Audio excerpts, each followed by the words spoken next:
An hour-long wrestling show that left you wanting more. What a fucking concept! I'm John Reckon with my review of AEW Rampage in Pittsburgh, Pennsylvania, the debut of Rampage. And next week, we're in Chicago, where if CM Punk doesn't show up, well, the United Center is going to be no more. I will say that not everything on the show was perfect, but as far as the breezy pace of it and the fact it was only, again, an hour, there was a lot to like about the show. Let me know your thoughts in the comments. Now, it is entirely possible that AEW Rampage could turn into Friday Night Main Event or even a version of WCW Saturday Night, except on Fridays, because that's how the calendar works. But for now, I will say that they knocked it out of the park and there was a lot of good stuff, even if there was a little hoopla and a little whatever. It still had many more positives than negatives. So we have Excalibur, Taz, Mark Henry, and the Mr. Insurrection attempt supporter himself, Chris Jericho, on commentary. No, I'm not going to forget that. I'm not going to forget the fact that his wife and mother-in-law were there at the Capitol on January 6th. And I don't fucking care if anyone gets offended, because guess what? I'm going to keep saying it because people need to remember that. We can love them as wrestlers, but we have to remember when they're pieces of shit. So yeah, 4 commentators. They need to go to 5. They need to go to 6. Just have a goddamn commentary table that's 2 commentary tables on each side, and just go back and forth and have everybody just do that. Do 16 commentators. They have so many goddamn coaches. Hell, why not have Arn and Tully and various other people out there? Nitpicking. Let's get to the positives. Omega with Don Callis, and his invisible hands, hopefully not getting anywhere near the women's roster. I'm not going to forget that, because Don Scarlet Fever Callis should not be anywhere near any wrestling company. Taking on Christian Cage for the Impact World Heavyweight Championship, title that used to mean something, and still does to an extent, but Impact doesn't really have big ratings anymore because, well, they've kind of done so much goddamn damage that even with the talent they have, they just can't gain any traction without shooting themselves in the foot. But positive, I'm going to surprise you guys. I actually thought this was one of the better Kenny Omega matches in quite a while. Now, I still say that Kenny Omega is not a very good world champion. He's better chasing the title than he is winning it. Look at his IWGP Heavyweight Championship win after he beat Okada. It was great. Great moment. One of my favorite matches in the last number of years. Really, really good. And then he had that match with Cody, and then they did the Elite and Bullet Club thing, and then everything kind of fell off the rails. There was some good stuff in the G1, and then everything just fell into the bottomless pit. No, the Boogeyman is not here. But I will say that the crowd was absolutely electric. Dun dun dun dun dun dun dun dun dun dun dun dun dun dun. And Jericho was just shouting and drunk and probably coked out of his goddamn mind. He probably got that from Tony Khan. Let's hear it for Herb Abrams 2.0. But there was some good stuff here because, one, the crowd fed these guys a lot. Like, they, amped things up quite a bit because they were on a rampage to make this show pretty damn good. And being the first match in the history of this show, they had to deliver. And they did. Sunset Flip Bomb by Christian. We got some other good stuff. They battled around. We did get some heavy blows. We did get some good chops. We got some knee strikes.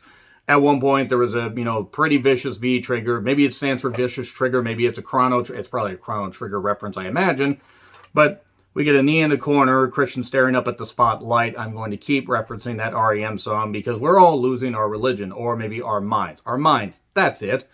And we get a spear for 2. Oh no, he doesn't quite get it. So you're thinking maybe Christian won't win. But then this kept going. We got a couple Snapdragons.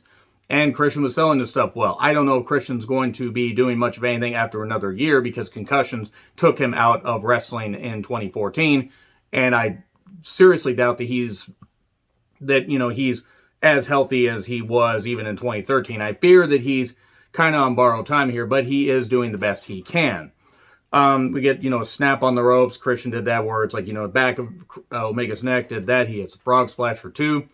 And then things get a little hokey and a little stupid because the Elite, that's all I gotta say about that. If you like the Elite, that's fine. I'm not saying you can't. I just don't fucking like bullshit factions.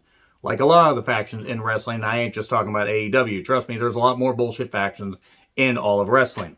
So anyway, distraction, the Bucks managed to get, a chair in there, and Omega sets it up. And he's going to go for the One-Wing Angel. Oh no, Sephiroth's finisher. What the hell is going to happen? Well, god damn it. He gets the kill switch on the fucking chair. Ouch. Ouch. And somehow, the Bucks don't do anything. Callis just drops down like, oh no, what the hell am I going to do?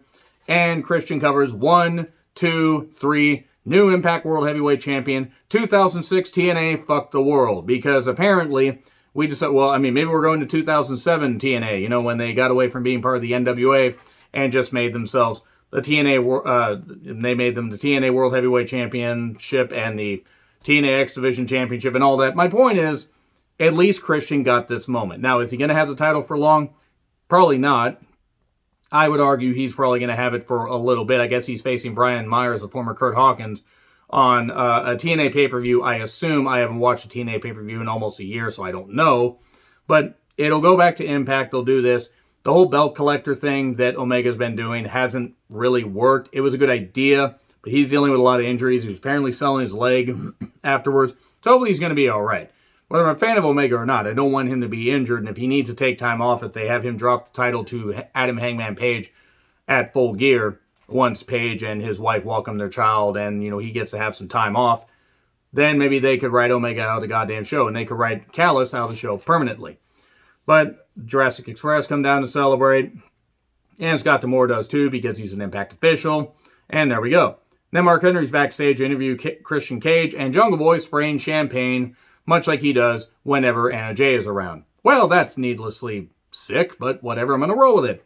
So, Christian was fired up and everything, and he's going to defend the championship, and he talks about taking the title from Omega at All Out, the AEW World Heavyweight Championship. Obviously, he's not going to, because I don't even think anybody in Chicago would really want to see that. That's nothing against Christian. He doesn't need to be the next guy.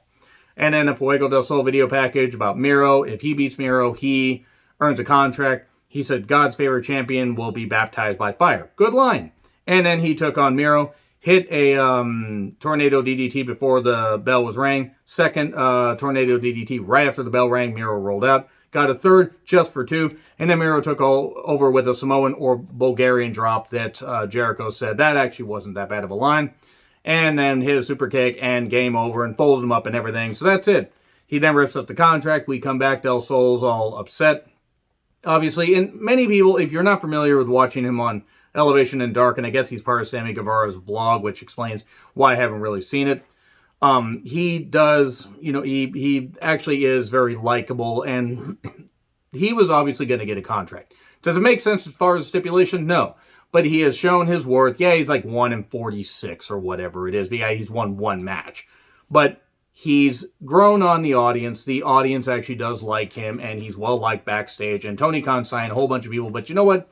You want to sign this guy, and you want to give him a few wins here and there and have him be on the roster to get beat and make opponents look good. I'm not against it. He was emotional. Fuego del Sol's all elite. Nice moment. Okay, do they have a lot of people? Yeah, well, they have to release some people in 2022. Sure.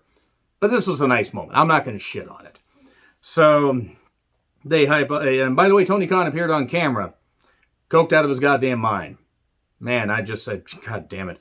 Anyway, so we get a hype for the next week's Rampage in Chicago and for AEW Dynamite. And man, boy, Punk's really going to have to show up. So then, I don't know who told Darby those gloves were a good idea, but whatever. Sting's up there. Sting!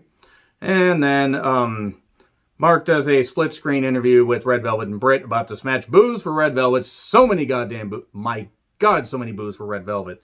And then, huge pop for hometown Britt. My goodness, she was like cheered like she was a god. Or a goddess, as it were. And she had Rebel in her corner on a crutch. And Red Velvet, you know, healed it up here for the AEW Women's Championship. Kept going for the broken wrist, the cast arm. And kept going for that, kept focused on. Every time she hit a move, it was like the crowd wanted to murder her. I mean, and I don't even think, and maybe that's a bit far, I don't think that they necessarily hated Red Velvet. They just love Britt so goddamn much. And they're like, no, she's not going to win. And if she does win, we're going to burn the stuff. I have a lot of, ideas that the fans will just burn shit to the ground if they don't get what they want, which hopefully doesn't actually happen in wrestling. That's kind of bad. Setting the seats on fire, not necessarily the best idea. And then she kept trying to go for the lockjaw, but because of her arm, because it was this arm, she kept trying to go for it. No, her arm is hurt, And she kept going for it, but Red Velvet kept countering. And, Rebel ends up getting tossed out because she kept interfering during the break, even though Britt was trying to heal it up, but they weren't gonna let her be. She's more of a tweener, like she's like the anti-hero babyface. And Velvet hits a moonsault, an attempt. Red Velvet is good and has improved. She's still got a way to go. And that moonsault, it looked good until the end. Wasn't that great. It was better than Charlotte's moonsault, don't get me wrong. We get a curb stomp for 2. Lockjaw got countered again, but then she's like, aha, I'm ambidextrous. And Britt dexterous, if you will. Missed that opportunity and got this and got the claw on. And Red Velvet tapped out. And then she hits twisting net breaker and then hit the stomp. And then suddenly Statlander is attacking her to furious boos. And then suddenly, who the hell is it? Oh my God, I thought it was Penelope Ford. It's Jamie Hayter. Oh no, don't be a hater. She is right there. She's back in AEW. Jamie Hayter, who looks fucking phenomenal, is going to be a big addition to the AEW Women's Division. By God, do they need more additions to their Women's Division. Because outside of Thunder Rosa, Britt, and a couple others, they got a lot of talents they need to grow. But it was a bit rushed. Yes, we had another aftermath and that kind of stuff. But it was what it was. It delivered.